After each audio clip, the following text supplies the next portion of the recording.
যে এটা আপনার হলুদের 50 গ্রাম, এটা মরিচের 50 গ্রাম, এটা হলুদের 100 গ্রাম,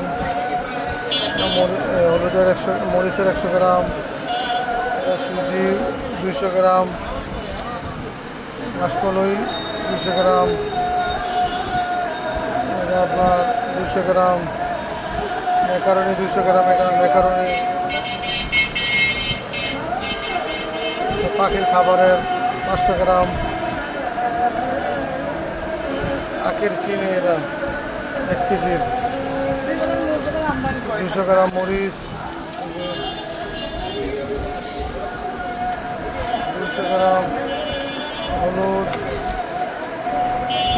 500 গ্রাম হলুদ, 500 গ্রাম মরিচ, 500 গ্রাম মরিচ। আমাদের ভাই ভাই নামে সবসময় 12 মাস পাবেন। বস 500 গ্রাম, রোড 1 কেজি হলুদ, রোড 1 কেজি মরিচ, রোড আটা, সাজিদ আটা 2 কেজির, হেলথ কেয়ার 1 কেজির আটা, আমন্ত্রণ 2 কেজি আটা, এটা 1 কেজি আটা।